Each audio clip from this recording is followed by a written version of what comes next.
최성훈 선생님, 아니, 저기는 뭐 질문할 거 있으면 한번 해보세요.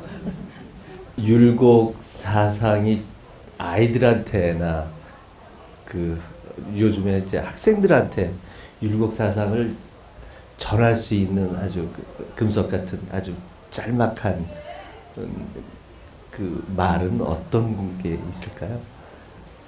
그것은 사실은 율곡사 그 학문 이 실천에 있거든요. 그러니까 말하자면 무엇이 이론상 무엇이 옳다 이것보다도 정말 정치를 할 적에 또는 말하자면 이 인간 사회에서 어떻게 실천하느냐 여기에 율곡 사상이 나온단 말이에요. 나는 내가 어떤 그래도 어떤 율곡 학회 비슷한 데서요. 네. 나한테 대해서 또 당신은 정치도 해봤고 이 경제학도 가르쳐 봤으니까 그런 견지에서 다소 율곡도 알 테니까 거기서 글 하나 써주시오 해가지고 글을 쓴 게 있어요. 네. 그걸 요 다음 시간에 와가지고 이야기를 하겠습니다. 그게 결국은 뭐냐 하면은 율곡이 한 19년 동안 이 조정에서 임금을 섬겼어요. 그 19년 동안에 내가 해야 할 일이다 한 것이 5가지가 있다. 난 그렇게 생각을 합니다. 뭐 율곡이 내가 5가지가 있다 한 말은 없는데 전체를 이렇게 살펴보면은 이것은 내 임무다. 이렇게 한 것이 5가지가 있다. 요건 요 다음에 와서 얘기합니다. 요 다음에 자, 와서 얘기합니다. 예, 그래가지고 결국 그 율곡이라고 하는 분의 사상의 그 흐름을 이렇게 볼 때 철저한 주자학자였다. 이것인데 아까 그 불교에 대해서 상당한 조예가 있었다. 나도 율곡 전서에서 나오는 그 율곡시 있지 않습니까? 실복 아하 이건 불교에서 나왔구나 하는 대목을 가끔 이렇게 많이 느꼈습니다.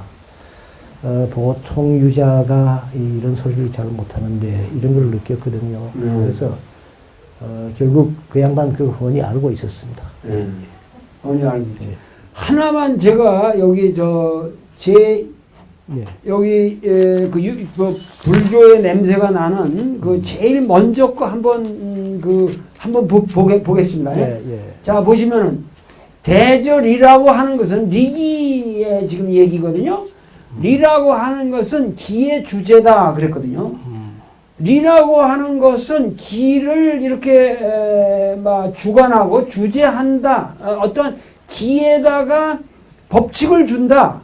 그런데 기라고 하는 것은 리가 타는 것이다 그랬거든요. 탄다고 하는 것은 말이 달리면 사람이 거기에 타서 말을 컨트롤하죠. 그래야 방향을 가지고 말이 달려갑니다. 그러니까 이 율곡의 입장은 어디까지나 달려가는 건 말이지 네가 달려갈 수는 없다는 거예요.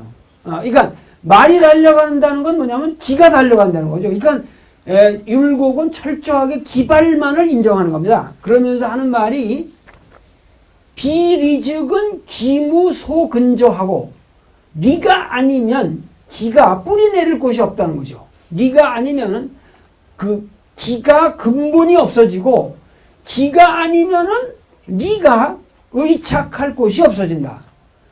그러면서 말하기를 기비이물이라고 그러잖아요.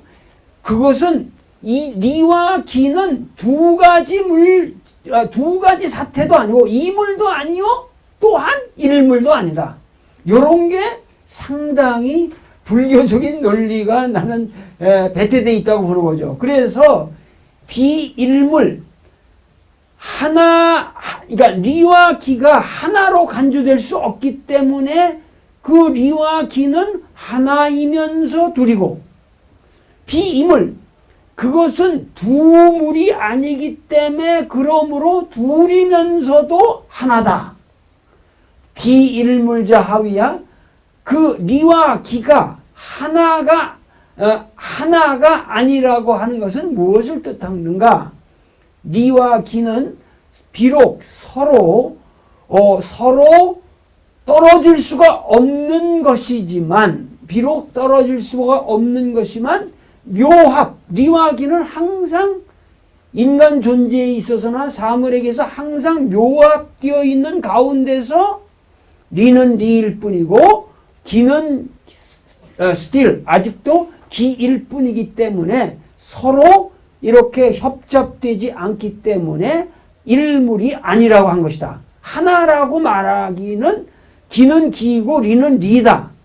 그러나 두 사태가 아니라는 것은 또 무엇인가? 그것은 비록 리가 스스로 리고 기는 스스로 기라고 우리가 말한다 해도 혼륜무관한 가운데 선우가 없고 리합이 없고 그것이 두 물로서 드러나지 않기 때문에 그 두 가지 물이 아니라고 말한 것이다. 그러므로 동정은 무단하고 동과 정은 하나의 실체로서 떨어져 있는 것이 아니고 음양이라는 것은 또다시 뭐냐면 음이 있고 뭐 양이 있고 양이 있고 이러는 게 아니라 서로 간에 시작이 없는 것이고 리가 또한 시작이 없기 때문에 기 또한 시작이 없는 것이다. 이런 논리를 보면은 리기와 리와 기는 철저히 이것은 떨어질 수가 없는 하나의 사태이면서도 또 우리가 하나로 뭉뚱거릴 수 없는 리는 리로서의 특징이 있고 기는 기로서의 특징이 있다라고 하는 이런 논리가 논리적으로는 제가 보기엔 화엄 철학이라든가 이런 데 수없이 나오는 그 논리적 구조거든요. 그래서 우리나라 유학자에서 보기 어려운 그러한 그 불교적 논리가 율곡에서는 있다. 저는 이 말씀을 좀. 예. 이 율곡의 저서 중에 성학지묘가 성학지묘, 네. 성학지묘. 거기에 제일 처음에 거기에 이 주자도 비슷한 생각을 가지고 있었.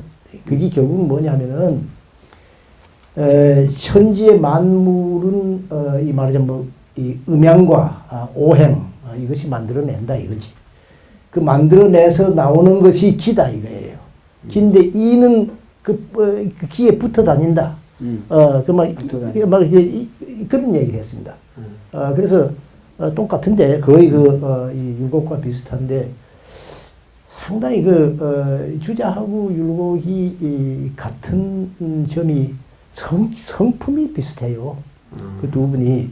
난 이런 철학이 말이죠. 이게 순전히 아주 어떤 그 논리 그것만이 아니고 성품과 관계가 있다. 기가 센 사람은 기를 중요시하고 기가 약한 사람은 이를 그런 면이 있다. 그 율곡은 기가 세다. 세지. 주자도 기가 세지요. 주자도. 그럼요. 여기 7번을 한번 보세요. 지금 말씀하신 곳에 7번을 보면은 대저 발지자 그랬잖아요. 뭐든지 발현한다. 촉발되어서 움직여서 나아가는 거는 기다. 그렇지. 그리고 소위 발자는 리다. 이건 지금 율곡 선생님 말씀입니다. 소위 발자는 리야. 그것을 발하게 만드는 소위연. 그 발하게 만드는 것이 리다. 그랬거든요. 그러니까 발에 나가는 거는 기고 소위 발자는 리다. 그런데 기가 아니면은 불능발이잖아요. 그렇지.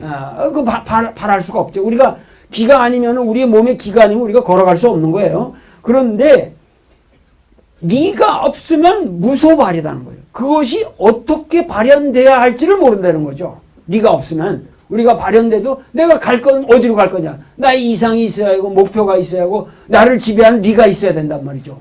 그러니까는 그러면서 하시는 말씀이 여기 기가 세다는 게 이런 말씀이에요. 발지 이하 스물석자. 나 이게 뭔 말인가 그랬더니 대저 발지자의 때 발부터 여기까지 쉬어보니까 스물석자예요. 요 스물석자는 성인이 다시 태어나도 내 말을 바꿀 수 없다. 요거는 성이 공자 아니라 주자가 누가 하든 난 이거 양보 못한다 이런 얘기죠. 그러면서 하는 말씀이 무선우. 리기에는 선우가 없고 리합 떨어졌더니 합했더니 이런 게 없으니 불가비 호발이야. 이 호발이라는 거는 누구예요? 퇴계 말이거든요. 그러니까 호발이라고 말할 수 없는 것이다. 그러면서 하는 말이 인심도심이라고 하는 것은, 인심도심의 구분이 있는 것은 호기, 형기, 호기, 도의. 사람의 마음이라는 게 형기의 측면도 있을 수 있고 도의적인 측면이 있을 수 있기 때문에 인심도심이라는 구분은 있으나 기원수일이다. 그것이 뭐냐면은 원래는 하나인데 이제 그게 나뉘어져서 뭐 이렇게 된 것이다 하는 이제 그런 말씀이거든요. 그러니까 이 양반은 철저히 뭐냐면 인심도심도 우리가 두 마음이라고 볼 수는 없다는 거죠. 그리고 리기도 두 개일 수가 없고, 그러니까 그것은 항상 하나이면서 둘이고 둘이면서 하나다 하시면서 이런 말씀에 대해서도 굉장히 이렇게 강하게 말씀을 하신단 말이죠. 여기 딱 한마디 11번 그 뒷장에 11번을 한번 보세요. 그러면서 주자가 말이죠. 만약 주자가 진짜로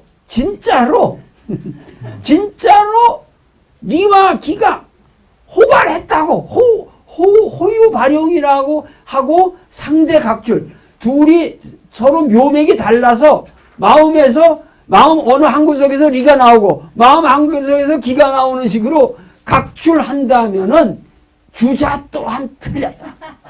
주자 또한 오르다. 나는 이거 왜냐면 이런 말을 못하게 하는 게 다 주자를 인용하면서 그때 깠거든요. 예. 퇴계 선생도 주자가 이거 말씀하는데 이런 말이 있다. 그 깠거든요. 그러니까 여기 말씀하냐면 이 율곡 선생이 얼마나 대단하냐면은 주자도 이렇게 얘기했다면 주자 틀린 거다. 그러면서 하위비 주자 어떻게 주자가 될 수 있겠는가? 주자라도 이건 틀린 것이다. 오직 리는 기발을 승지할 수 있다. 기발을 승지할 수 있지. 네가 스스로 발할 수는 없는 것이다. 인간 존재의 중심은 어디까지나 기의 생명력이다.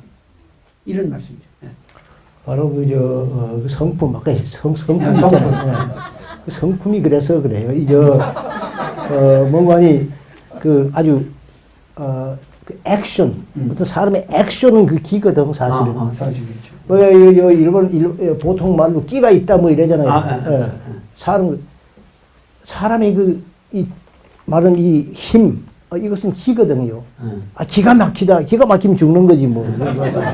그러니까 기가 이게 결국 사람의 어떤 행동을 하게 만들고 이게 발하는 건데, 그긴데. 그러면 이라는 게 없이 그렇게 하느냐 하면 그 뒤에 타고 있어. 뭔가 뭐 옳은 이든지 옳지 않는 이든지 간에 이가 타고 있다 이거예요. 그게 저게 율곡의 말씀이거든요. 그러니까 무슨 서로 붙어 있는 건데 액션을 취하는 것, 발하는 것은 이것은 기다 이거야. 철저하게 리기 호발설이 아니라 이 양반은 기발 리승입니다. 그래서요, 이 성품 가지고 얘기한다면 나는 이렇게 생각을 하거든요. 맹자를 읽어보면 엄청난 아주 저 성품이 강한 분이라고 맹자가 말이지. 맹자, 주자, 그리고 율곡. 이건 이제 말하자면 같은 비슷한 기질이 같고 거기에 비해서 이를테면 이 정명도라든지 글쎄 이런 분들은 좀 이렇게 점잖고 이런 분들은 일을 강조를 하고 말이야. 그럼 이렇게 말하자면 액션 오리엔테드 한 그게 적지요. 이거는 아주 율곡집에 보면요, 이 선조를 임금 아닙니까? 임금을 야단을 막 칩니다. 아니 왜 이렇습니까? 이렇게 얘기하고 말이지. 이 도대체 임금이라면 좀 즐겁게 이렇게 좀 하세요. 기분을 다 이렇게 풀고 즐겁게 하세요. 왜 그렇게 슬픈 얘기만 자꾸 합니까? 뭐 이런 얘기를. 그러니까 지난 시간에 사람들이 궁금하게 여긴 부분이 좀 말씀하시다가 그 선조가 사람이 역시 그 임금 되기에는 임금으로서의 그런 여러 가지 좀 이 컴플렉스도 있고 문제도 있고 그리고 신하를 어떤 경쟁자로 보고 그러면서 특히 무슨 이시지? 덕수이 씨를 두 덕수이 씨를 대한 자세가 선조에게 큰 문제가 있다. 그런데 그 선조가 이순신을 대한 것 중에서 가장 큰 문제점이 뭡니까? 이순신의 공로를요, 난 생각에 알면서도 인정을 하지 않고 상을 안 줍니다. 예. 다시 말해서 뭐냐면, 참, 이게 아주 보면 그 기분이 안 좋아요. 우리가 이거 기분이 안 좋은 거예요. 이 일본 이 해군을 그렇게 무찌르고 말이지. 백전백승이란 말이에요, 이 양반 말이지. 그래가지고서 그렇게 공로를 세우고 조선을 구하는데 결정적인 역할을 사실 한 거거든요. 그렇다면은 그 참 임금을 정말 진짜 임금이라면은 아주 기뻐하고 오라고 해서 상 주고 말이지. 격려해주고 이래 다 하지 않습니까? 일체 없어요. 일체 없고요. 항상 상 줄 때는 원균이를 그래주지 이순신인 말 안 합니다. 예. 그게 아주 틀렸어요. 정말 그 대목을 이렇게 볼 때마다 참 기분 나빠요. 그 선조는 만약에 전쟁이 끝나고 나서 이순신이 국민의 영웅이 돼서 자기 왕좌까지도 뺏을 거다라는 그런 불안감까지 있었을까요? 뭐 그런 것까지는 모르겠으면 없었겠죠. 그건 왜 그러냐면은 이순신의 성품을 선조는 알았다고 봅니다. 그 선조라고 하는 사람이 머리가 좋은 사람이에요. 머리가 좋아가지기 때문에 본래 하성군이거든. 하성군이에요. 대군도 아닙니다. 하성군입니다. 그 사람이 말하자면 이시 조선 왕조에 의해서 결국 임금 해달라 이렇게 했을 때는 뭘 받느냐 하면은 그 참 머리가 명석하고 뭐 얼굴도 잘 생겼겠죠. 글씨 잘 썼습니다. 야, 그 임금 자격이 있다. 이렇게 해가지고 임금이 됐단 말이에요. 율곡보다는 15년 아래입니다. 15년 아래예요. 그래서 율곡은 내가 잘 가르치면 성군을 만들 수 있다. 이렇게 생각을 했는데 그거는 그 사람이 성군이 될 만해야 성군이 되지. 그런 심리 가지고 성군은 안 되거든요. 그래서 결국 그 대목에서는 실패했어요. 5가지 중에 제일 큰 부분이 아까 내가 5가지 자기 임무로 삼았다. 군심, 임금의 마음을 바로잡는 거. 여기 실패를 했습니다. 그게 율곡의 비극이었어요. 근데 저는 전번에 말씀하셔가지고 선조 글씨가 그렇게 좋다고 그래서 제가 그 선조 글씨를 좀 봤는데 그렇게 잘 쓰는 글씨가 아니에요. 선조 글씨에도 좋은 게 있구나.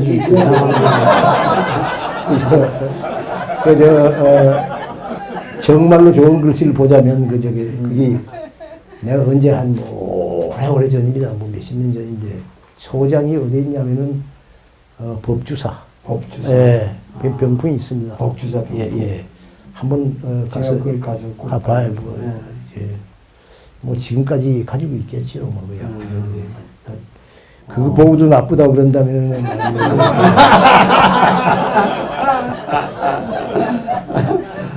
저도 좀 글씨를 좀 쓰는데 그렇게 활달한 측면은 없더라고요. 글씨가 굉장히. 근데 그건 좀 다릅니다. 시도 잘 하고요. 선전 시도 잘 하고 이런데 결국 아까 율곡 얘기한 대로 왜 그렇게 시가 그렇게 슬픈 얘기 슬퍼요. 임금일 같으면 말이야 만조 백관을 다 거느리고 남쪽으로 향해서 이렇게 하고서 백성을 이렇게 어루만지는 이런 집에서 즐거울 것이 아니겠습니까? 당신 그런 마음 가지고 어떻게 임금해요? 이미 뭔가 자신의 그러니까 모든 게 그 선조는 뭔가 좀 비관적이었나요? 왜 이렇게? 그러니까 자신이 없고 말이야. 자신이 없고. 두렵고. 그러니까 결국 그 신하를 아주 참 잘난 신하, 이순신이라든지 이율곡이라든지 이런 걸 이래 보게 되면 저 사람들이 나보다 낫구나. 이렇게 이제 생각을 이제 하거든요. 신하라고 이렇게 하기에는 좀 거북하다. 뭐 어떻게 보면 그 양반의 양심이기도 했겠지요. 예, 근데 결국 기가 약했어요. 예, 기가 약했어요.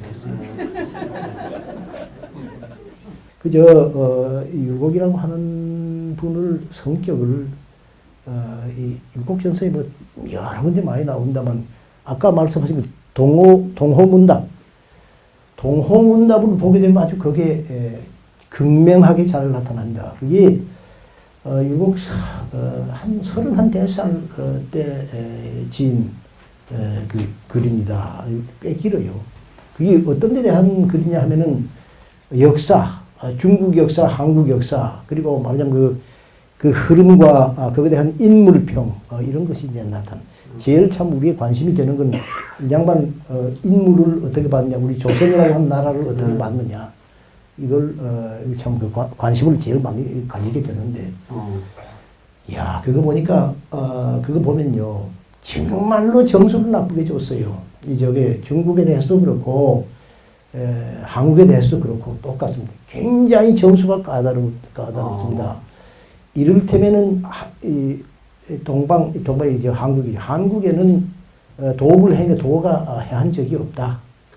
이렇게 이야기를 하고, 이를테면 야, 왜 그렇게 너무 점수를 그렇게 까다롭게 주는지, 나 같은 기가 약한 사람은요, 약간 그 좀 섭섭하게 이렇게 느껴요.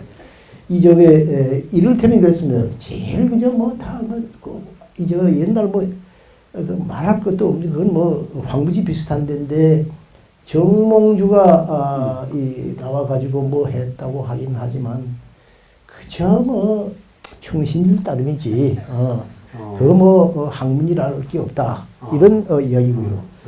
그 다음에 임금에 관해서는 내가 기억이 정확하게 올렸습니다. 임금에 관해서는 세종, 태종 여기까지는 없고요.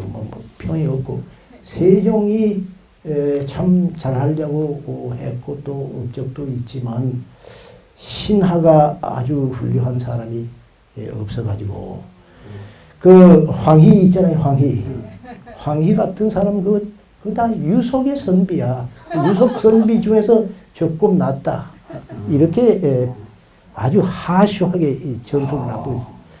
그리고 성종은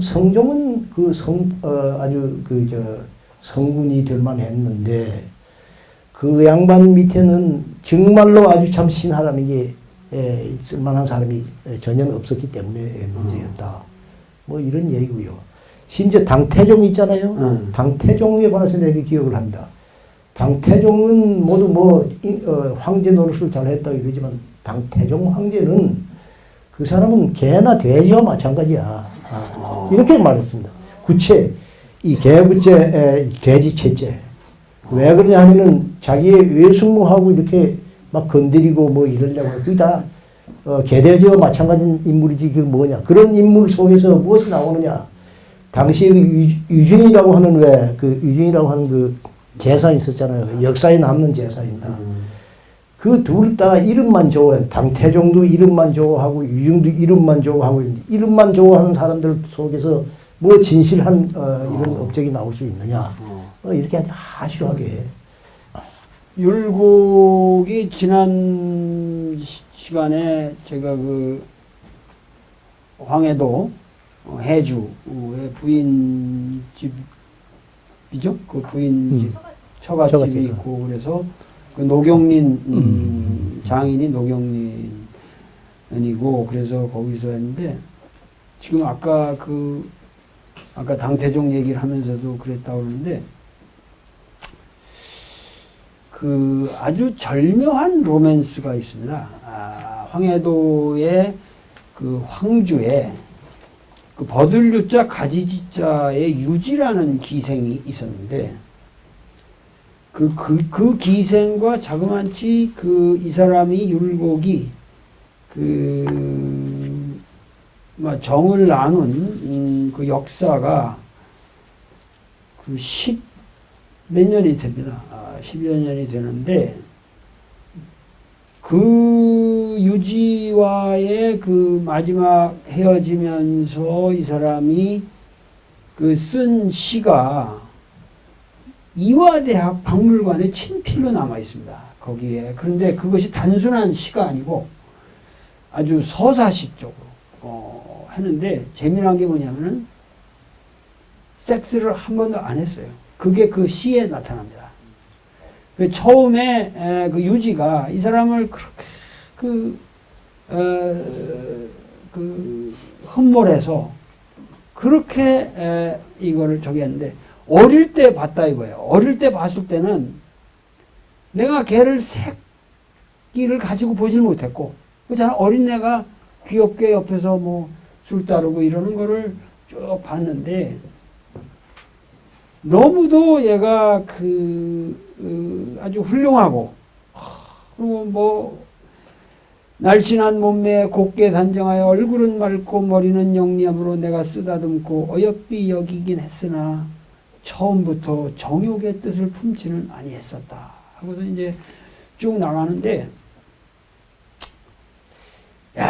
그 나중에 이제 늙어가지고 그 얘도 이제 나이가 든 모습을 보는 겁니다. 이게 그 시가 자그마치 그 기생과의 그 모습을 저기 하는데 나중에는 그 내가 얘를 품어주지 않기 때문에 그 기생으로서 인기가 없다는 말을 들어서 고달프게 살면 어쩌나 뭐 이런 표현 그러고 그러면서도 참 여자로서 저렇게 천한 몸이 돼서 고달프게 살아가는 인생이 참 처량하다.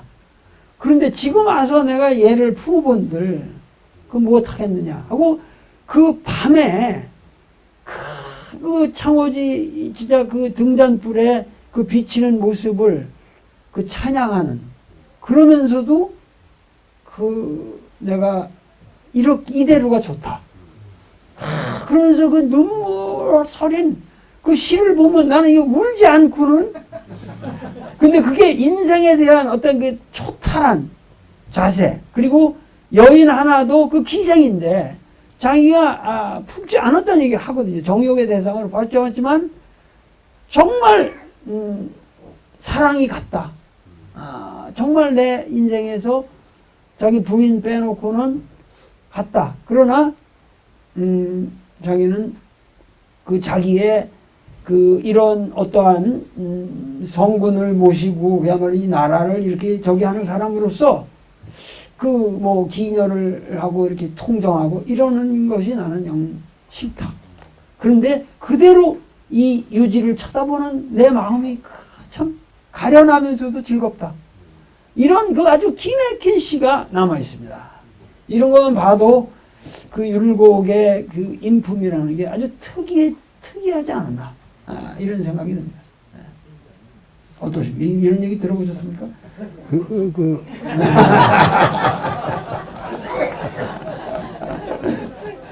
항상 정사적인 것보다는 야사적인 것이 재밌는데 그것이 물론 이것이 어떻게 내려가는지는 모릅니다. 그러나 율곡의 완전한 수필입니다.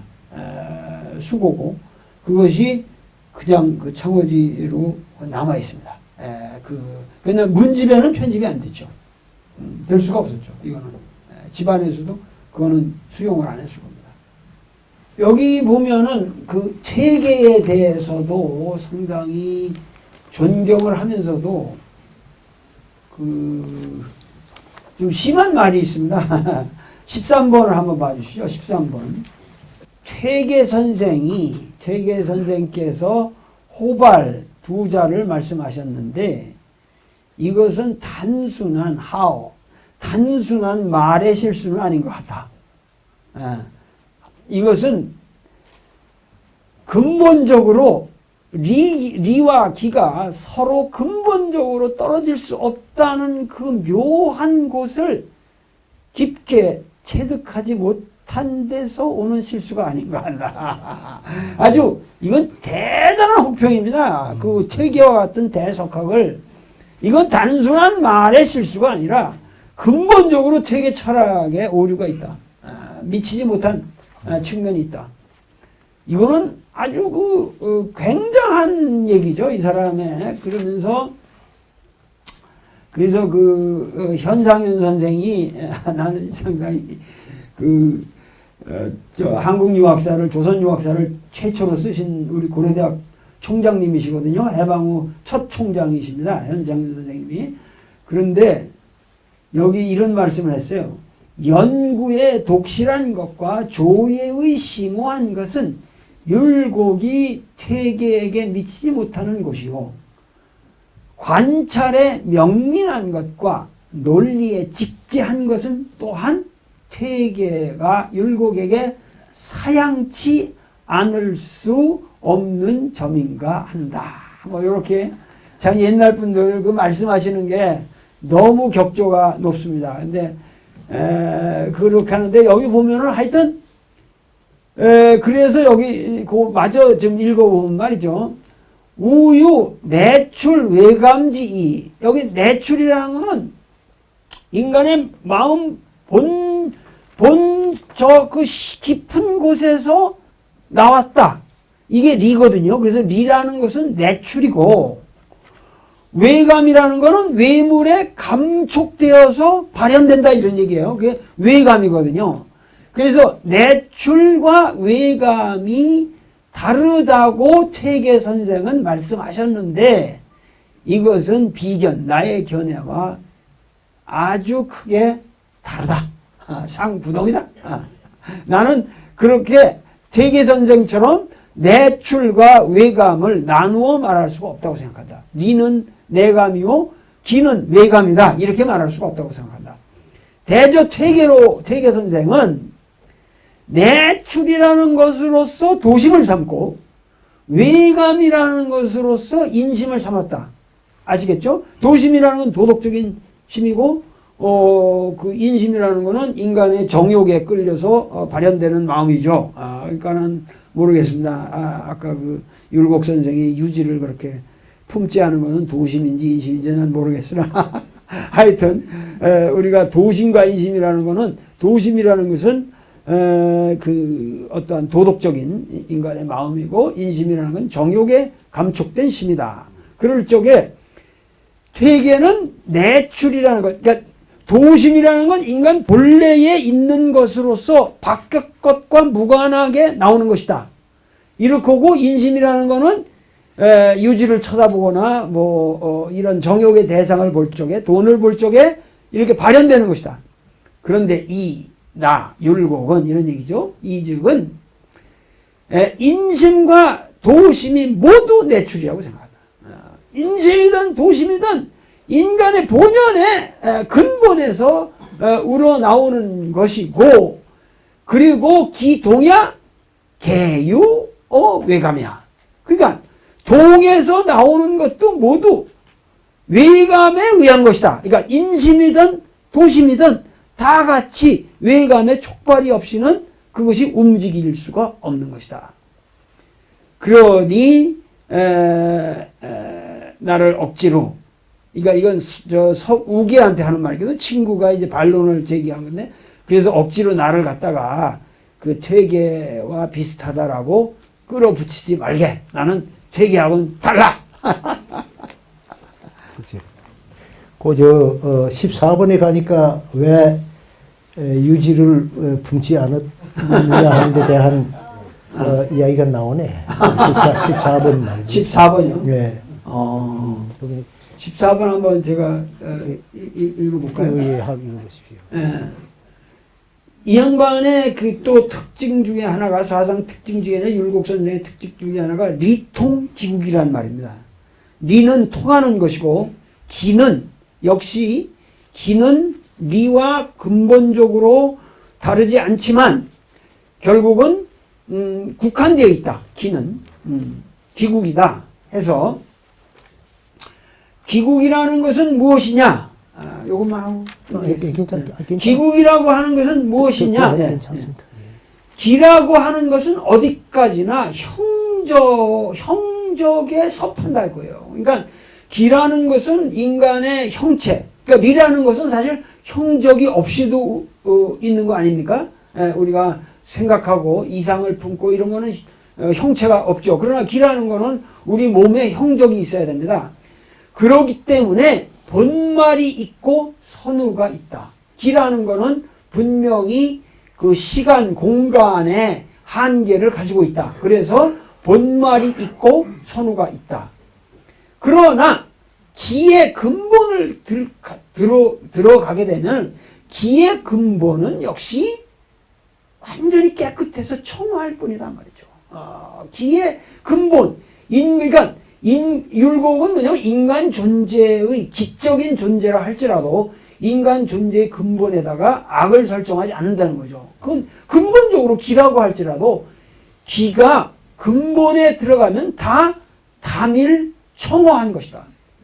거기에 어찌 조박, 외진, 분회, 오해의 기가 있을까 보냐.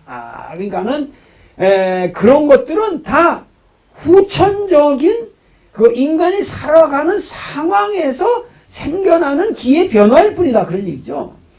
유기, 승강, 비양, 미상, 지식. 그러니까 기라는 것이 승강하고 비양하는 것이 미상, 지식. 멈춤이었죠. 멈춤이 없다는 거죠. 기는 항상 움직이는 거고, 그래서 삼치부재하여 만변이 생한다. 이 어시 기지유행이야 유불실 기본연자 유불실 기본연. 그러니까 그런데 문제가 되는 거는 인간 존재에서 문제가 되는 것은 기는 원래 이렇게 담일 청호한 것인데 유행할 적에 흘러갈 적에 그 기가 흘러갈 적에 그 본래의 모습을 잃지 않으면서 유행하는 방식이 있고 그 본래 방식을 잃는 놈이 있다는 거야. 그러니까 우리가 그거를 그 본연을 잃게 되면은 즉 기의 본연이라는 것은 없어져 버리는 거죠. 그렇기 때문에 기가 편하다는 거. 우리가 한 곳으로 인간이 치우친다고 하는 것은 그거는 편기지 전기는 아니다. 하나의 그 편벽된 기지, 그것이 온전한 기의 모습은 아니라는 거예요. 청하다는 것은 우리가 청기고 그것은 탁기가 아니다.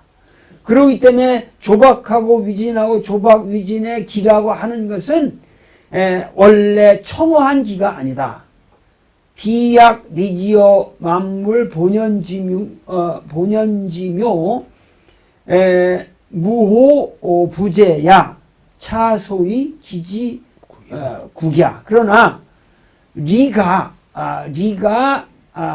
그 만물에 있어서 항상 본연의 묘를 가지고 있는 것 같지는 못하다는 거죠. 기라는 것은 항상 그렇게 국한되고 어떠한 형체에 이렇게 관련되어서 흘러가는 것이기 때문에 어떤 때는 본연의 모습을 유지할 때가 있고 본연의 모습을 잃을 때도 있기 때문에 이것이 내가 말하는 기의 한계성이다. 기지국약 이런 말씀이죠. 그러니까 아까 여기 있는 뭐냐니 유지와의 관계를 그런 정도로 했다고 하는 것은 이것을 아주 청어한 상태로 가지기 위한 것이었다. 이렇게 봐야 안 되겠습니까? 그렇죠.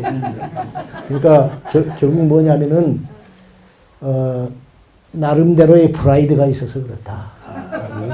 대단한 프라이드죠. 그렇죠. 이건 뭐 국가를 담당하는 사람으로서 아무도 안 보는데 그렇게 수없이 만나면서 옆에서 그 유지가 술을 따라주면 나는 그렇게 기쁘고 마시면은 즐겁고 옆에 있어줄 때 내 시름이 없어지고 그런 얘기들 쭉 합니다.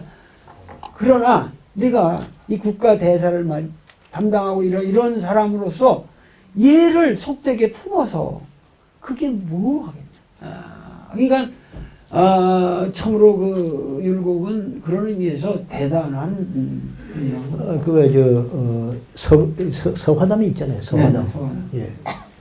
서화담이가 그 황진이가 놀지 않았습니까? 아주 황진이가 서화담을 어떻게 하면 좀 함락을 시켜볼까 하고 말이지. 그렇게 애교를 부리고 이래도 선생님도 그들 안 뜨세요. 서화담은 난 그런 거 딴 게 아니지 바로 이건 바로 이제 기가 그렇게 맑게 유지돼야지 내지 그걸 뭐 가지고 거기에 뇌동을 하고 이래가지고 나의 본질이 망가져. 그래서 안 그립니다. 결국 인간이 살아간다는 것은 이건 상당히 내가 율곡 보면 이 양반은 구체적인 것 같아요. 그러니까 결국 우리가 수련한다는 것은 기를 수련하는 것이지 리를 수련하는 건 아니다. 결국 이 양반 얘기가 결국 리는 우리에게 어떤 도덕적인 원리로서 우리 존재를 지배하는 것이지만 결국 기가 어떻게 그 리를 네가 잘 탈 수 있도록 기를 발현하는 게 만드냐는 것은 그게 우리 교육이고 우리의 노력이다. 그래서 항상 이 사람은 기발을 얘기하면서도 수양론이 어떻게 우리가 우리의 기를 컨트롤할 수 있는가 하는 말씀으로 갑니다. 그래서 저도 인생을 살면서 저도 벌써 이제 70을 바라보고 자 인생 이렇게 이제 흘러가게 됐습니다. 근데 그 공자가 정신소욕 불류구라는 말이 자기 마음이 욕심내는 말을 따라가도 그대로 두어도 내가 불류구라는 법도에 어긋남이 없다 그런 말 아닙니까? 그런데 그게 역시 젊을 때는 불가능합니다. 그게 70이 정신소욕 불류구거든요. 그러니까 별로 그렇게 기가 세지 않을 나이가 돼야 그게 되는 것 같아요. 선생님 어떻게 그러니까 공자 같은 분 젊었을 때도 결국 뭐 여러 가지 법도라든지 이런 데 어긋남은 없었겠지요. 그런데 다만 그때는 컨트롤을 많이 함으로써 없었고 노인 되니까 컨트롤 안 하고 내 마음대로 해도 아니 그거 아닙니까? 아니 70에 말이야 종심소욕하여 부르는데 욕심대로 내가 해도 법도에 어긋남이 없다. 그만큼 나는 자유롭게 됐다. 아까 말한 대로 수양을 많이 이렇게 해서 여러 가지 그걸 다 몸에 쌓아놓게 되면은 그렇게 노력을 안 해도 나의 하는 행동은 어긋남이 없다. 근데 그게 역시 신체적인 조건이 좀 있다. 뭐냐면 한마디로 말해서 70이 되니까 이게 별로 꼴리질 않는다. 그러니까 그 과도하게 그렇게 컨트롤 안 해도 나 흘러갈 수가 있다는 이렇게 생각을 하는데만은 아니 제가 그런 걸 좀 절실하게 느껴요. 그래서 조금 더 내가 자유로워지고 욕심이 좀 없어지고 모르겠어요. 내 주변에 보면 거꾸로 욕심이 많아지는 것 같아요. 내 친구들을 보면. 근데 나는 정말 욕심이 없어지고 이게 뭐 이제 놔지거든요. 그러니까 역시 공자는 그런 식으로 간 사람이다. 근데 이 율곡 선생이 지금 그런 말을 하거든요. 여기 성현지 천원 만원이라고 그랬지 않습니까? 성현의 천마디 만마디가 단지 하나다. 그게 뭐냐면 검속기기다. 인간의 그 기를 어떻게 검속하느냐? 이게 내가 보기에는 성현의 천마디 만마디가 검속기기다.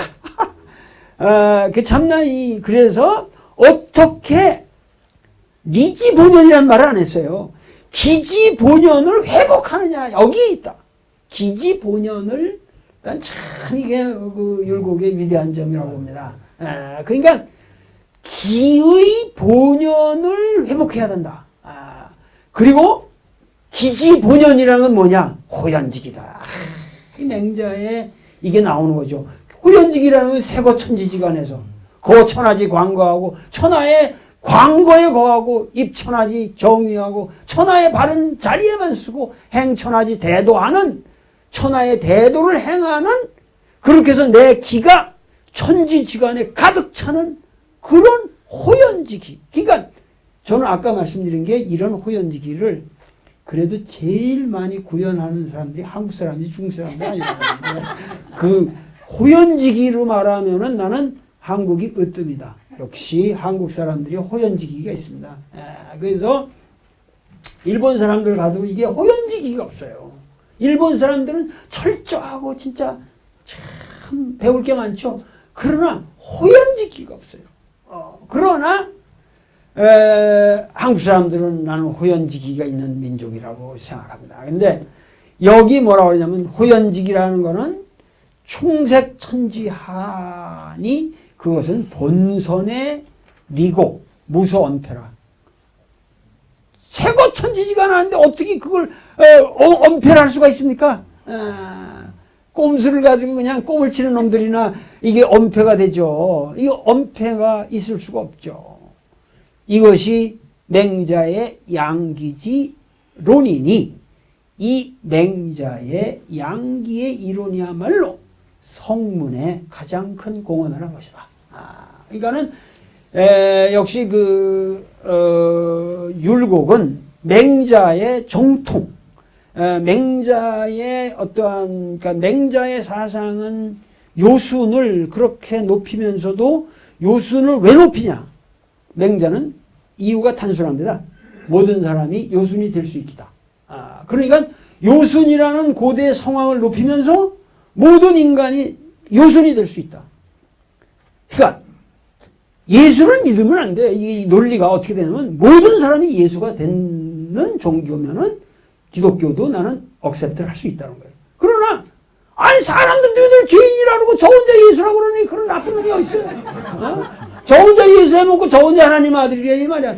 이런 거는 말이 안 되나? 하나님 아들은 저 혼자만 모든 사람이 같이 하나님의 아들이야죠. 그러니까는 맹자는 모든 사람이 하나님이 될 수 있다고 믿는 사람이거든요. 맹자는. 그게 모든 사람이 성인이 될 수 있다는 거죠. 그것이 모든 사람이 성인이 될 수 있는 그 근본이 뭐냐? 그것이 모든 인간의 모든 성은 동일한데 그것은 근본이 착하다. 그리고 거기에 도덕적인 성품을 구현하고 있다. 맹자가 이런 말을 해. 사람들이 동물보다 나은 게 없다는 거예요. 이 사람은 완전 진화론적인 사유를 해요. 인간이 생존한다는 면에서 호랑이나 닭이나 쥐들을 봐도 우리보다 훨씬 생존 능력이 탁월합니다. 그러니까 인간이 만물의 영장이라고 할까 아무것도 없다. 이게 생존 조건으로 말하면 동물이 훨씬 더 낫다는 거예요. 그러나 인간이 금수와 다른 게 뭐냐? 도덕적 마음이 있기 때문에 그거 하나 때문에 인간이 인간 아니냐. 인간이 그걸 포기한다면 비이냐. 그것은 인간이 아니다. 주근지심이 없으면 그게 어떻게 인간이냐. 사양지심이 없으면 어떻게 그게 인간이냐. 그러니까 인간의 본래적인 어떠한 정난한 생물학적 본체를 논의하는 게 아니에요. 우리가 어차피 인간이라고 하는 것은 문명 속에서 살아가는 인간이고 이 문명 속에서 살아가는 인간은 모든 인간과 더불어 살아갈 수밖에 없고 더불어 살아가는 인간이라고 하는 것은 금수일 수가 없고 그 여민동락할 수 있는 모든 가치를 모든 사람과 함께 구현하는 사람이어야만 그것이 도덕적인 인간이 아니냐. 그렇기 때문에 맹자의 성선이라고 하는 것은 여민동락의 도덕적 인간이 되고자 하는 열망을 빼면은 성선이라는 건 무의미한 겁니다. 그러니까 많은 사람들이 성선에 대한 논쟁을 나하고 하자고 그러거든요. 근데 그 서양 놈들하고 난 철학적으로 난 니들하고 논쟁할 가치가 없다고. 왜냐면 성선이라는 건 반드시 맹자에게 쓰는 왕도의 구현이라는 전제가 있다. 우리가 성인이 되고자 하는 열망이 없고 왕도를 구현하고 인정을 베풀어야 한다는 그런 열망이 없다면 인간이 왜 인간이냐 말이죠. 지 몸 하나 편하게 사는 것이라면은 우리가 동물보다 못하죠. 그래서 그러한 철학을 그 율곡은 철저히 구현하고 있다. 그리고 이러한 율곡의 사상이 조선 왕조에서도 그렇게 저는 치열하게 잘 이해가 되지를 못했다라는 생각이 듭니다. 후학들에 의해서 어떻습니까? 율곡 이후에 율곡 이후에 이제 뭐 노론 태꾸만 이쪽 이거 없지. 없죠. 아주 완전히 그야말로 마치 그 맹자 이후에 다시 맹자가 없었듯이 율곡 이후에는 다시는 율곡 같은 사람은 없었습니다. 김장생 같은 분은 김장생도 저기 했지만은 송시열 이런 분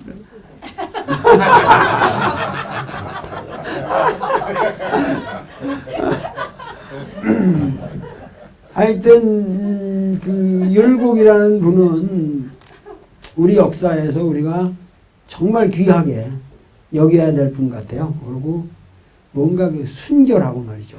그리고 또 일찍 그 젊은 나이에 돌아가셨기 때문에 49살에 그야말로 참 아깝게 돌아가셨기 때문에 그 율곡에 대한 우리의 그 이미지는 좀 영원할 수밖에 없죠. 영원할 수밖에 없고 하여튼 그 율곡이라는 인물을 통해서 우리가 정말 우리 한국인의 기백을 다시 한번 살려야겠다라는 생각이 듭니다. 율곡은 일찍 돌아가기는 했지만은 이 자기의 사상의 에센스는 다 남기고 돌아갔어요. 그러니까 이를테면 그 성학지묘 그거과 되게 그 성학십도가 있습니다. 이거 아주 둘 다 임금한테 바친 그런 건데 그거 아주 대조적이라고 난 봐요. 되게 성학십도를 내가 보고서 야 이렇게 교묘하게 참 그야말로 이 다이아그램 가지고 말이 그림처럼 해가지고서 저 그 유교의 경전의 에센스를 이렇게 그림으로 그린 겁니다. 참, 야 이분이 이렇게 정도한 좀 이론을 이렇게 요약을 했구나 하는 걸 참 감탄 많이 했어요. 그 후에 이 성학 지묘 이것이 이제 율곡인데 율곡은 그게 아니고 말하자면 이 여러 가지 아이템 이를테면은 뭐 총론서부터 강론에 이르는 각 인간 그 생활에 인간의 그 존재의 여러 가지 측면에 대한 모범이죠.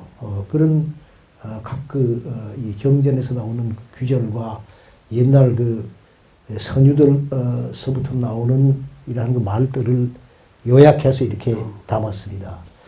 그게 역시 율곡한테는 선택이 있었고요. 선택이 있었어요. 퇴계한테는 선택이 아니라 기존에 있는 것을 무지무지하게 정교하게 그대로 이렇게 표현을 했죠. 그러니까 그 역시 하나의 그 이기에 대한 태도의 차이, 미묘하지만은 그런 데서 또 볼 수가 있지 않나 하는 생각을 합니다. 뭐 그분들이 난 그런데 참 생각이 율곡의 그 동시대에 살았던 사람들 뭐 좋은 사람도 많았고 나쁜 사람도 있고 이랬지만 다 괜찮은 사람들이 있고요. 아주 참 인류 분들이 많았고 퇴계 역시 뭐 마찬가지였고 그때 그 양반들이 참 부럽단 말이야. 난 어떤 의미에서 말이야. 요즘은 어디 가서 뭐 말할 상대도 없고 정말 그래. 정말 참 그런 세상이. 참 그래서 황량한 사람은 많지만은 황량하다 이렇게 많이 느끼고 우리 시대에 지금까지 해방 후 60년 동안의 교육을 이것을 잘못해가지고 부진을 이렇게 만들었다 이런 참 자책을 하게 됩니다. 솔직히 어떤 그 개인의 그 길이라기보다는 기성세대가 이를테면 나 같은 이런 기성세대가 잘못해서 그렇게 된 거예요. 예, 아주 잘못했어요. 그래가지고 지금 우리나라의 이 교육의 시스템과 그 내용을 어떻게 참 우리가 해야 되는지 모르겠어. 난 정말 참 무지무지하게 큰 문제가 아니냐. 지금 아주 말이 통하지 않는, 우선 뭐, 감정이 통하고 우리 이것에 앞서서는 말이 통하지를 않아. 그래가지고 난 예전에 그 고전 번역원 분들한테 내 이런 얘기를 했습니다. 참 당신네들이 좋은 이런 사업을 하시는데 나는 느끼기를 얼마 지나가면 아무리 한글로 가지고 쉽게 번역을 해도 그걸 이해하는 사람이 없어질 거다. 난 그렇게 생각을 하거든요. 왜 그러냐면 우리 말 자체가 그렇게 질적으로 나빠지고 우리 쓰는 이 말이 그렇게 저속해지고 그건 빨리빨리 변하거든요. 내일 또 새 말이 나옵니다. 새로운 말이 나옵니다. 그러면서 이를테면요, 외국 갔다가 몇 해만 있어서 한국의 애들 말을 들으면 이해를 못한다는 거예요. 그전 얘기가 아니란 말이에요. 새로운 말은 못 알아듣고. 그런, 말하자면 우리의 그 문화의 흐름 속에서 남은 아는 게 뭐가 있습니까? 예. 그게 참 걱정이 되나. 그래, 율곡전서라든지 이런 거 보면 그래도 그 짧은 생애 말이지. 업적을 남길 것은 다 남겼어요. 이를테면 임금한테 하는 것도 다 남겼고, 경연한 그 내용도 다 남겼고, 교육에 대해서도 다 했고, 여러 가지 경서에 대해서 다 저서가 있고, 학교에 대해서, 그리고 애들 가르치는 그 경목요결 같은 이런 그 지침, 이거 다 있어. 없는 게 없습니다. 향약, 시골에 있는 그 지방자치, 이런 데 대해서 다 업적이 있고요. 오래 살면 또 뭘 하나 말이야. 그런 정도 했으면 됐어요. 글쎄, 제가 한 말씀만 드리면은, 윤리교사들이 저한테 찾아왔어요. 그래가지고, 지금 윤리라는 거를 중학교에서 1, 2, 3 고등학교까지 이렇게 일주일에 1시간에서 가르치던 거를 이 현 정권이 들어와서 집중 수업제라고 그랬던가 이래가지고 윤리를 전체를 압축해서 1학년 때 다 배우게 한답니다. 중1 때만. 그러니까 전국의 윤리교사들이 12,000명이나 되는데 가르칠 게 없어지고, 아니 윤리 과목을 그래서 영수 과목을 늘리고 과목을 줄인다고 그래서 윤리 과목을 이 현 정권이 뭐냐면 중학교 1학년에 다 가르치게 몰아놨다는 거예요. 그럼 그게 윤리가 됩니까? 그게? 윤리라는 게 이게 살아가면서 그래도 중고등학교 삭막한 가운데에 그 윤리 교사들이 뜻 있는 좋은 교사들이 많거든요. 그래서 그 사람들이 학생들은 윤리 교사들 얘기 들어보면 전부 윤리 과목을 듣기를 원한다는 거예요. 근데 그걸 국가에서 그렇게 없애버린 거예요. 하여튼 이런 것만 들어도 가슴이 쓰립니다. 지금 어떻게 해서 이 나라에서 어떻게 해서 그런 영수 과목을 위해서 국사도 없애고 윤리도 없애고 이런 거 다 그렇게 하니까 지금 우리나라 이것이 점점 지금 언어 자체가 지금 말씀할 때 타락하게 되면은 거기에 무슨 윤리고 도덕이고 들어갈 구멍이 없어지잖아요. 애들 마음 자체가 지금 변해버리니까. 이러한 상황에서 우리 민족이 정말 대전기를 지금 맞이해야 할 판에 도대체 난 뭐가 어떻게 그래서 아직 생각을 안 해요. 아직 이게 지금 우리가 정신 못 차리면 정말 이 민족이 패망하고 멸망하게 생긴 이 판에 그래서 가슴이 아픕니다. 가슴이 아프고 어떻게 하면은 우리가 이 난관을 헤쳐나갈 수 있을까? 여자들은 애도 안 낳고 신사임당은 9이나 7이나 하는데 지금 애를 안 낳으니까 지금 상태로 둘이 만나서 결혼해서 하나만 낳으면은 우리나라 민족은 300년 후에 없어집니다. 통계적으로. 300년 후면은 한민족은 지구상에서 사라집니다. 지금 베이스로 나가면. 그러니까 이런 것이 이게 생물학적 사실이란 말이에요. 근데 이런 거 지금 걱정하는 사람 아무도 없잖아요. 나 혼자 그냥 최소한 여자들 만나는 말은 셋은 낳아라. 나도 셋 낳았다. 이러고서 좀 얘기를 하는데 그거 뭔 말인지 모른다고. 그런 말도. 그리고 또 경제도 중요한 문제고. 그러니까 우리가 국가 경제라든가 이런 것이 그리고 이제 젊은이들이 비전을 가질 수 있도록 어떠한 우리가 남북 문제를 잘 해결해 나가고 그러면 북한이라든가 이런 것도 이렇게 우리의 시장이 되고 이렇게 되면은 점점 이런 것이 이렇게 상생적으로 갈 텐데 이런 것이 전부 이 정치가 미래지향적인 비전이 없어지고 현실에서 그냥 처먹으려고만 하는 놈들이 끓게 되니까 그러니까 청와대 쥐새끼가 앉아 있으면 전국의 들쥐가 끓는 거거든요. 이게 그러니까 이런 식으로 돼서 하니까 국가가 지금 비전이 없어지고 그러니까 젊은이들이 결혼해서 애를 낳고 길러야 될 재미가 없는 거죠. 그러니까 경제적인 핑계대고 뭐 옛날에 무슨 애를 낳다가 돈이 있다 없다 그 계산해서 낳습니까? 낳으면은 다 지가 크는 거고 그래도 어려워도 그걸 다 서로 격려해 가면서 만들어 갔던 역사인데 이런 것들이 이 정도까지 왔다. 그런 의미에서 우리가 이 정말 율곡의 길을 좀 회복하자. 이런 정도로 오늘 강의를 끝내기로 하겠습니다.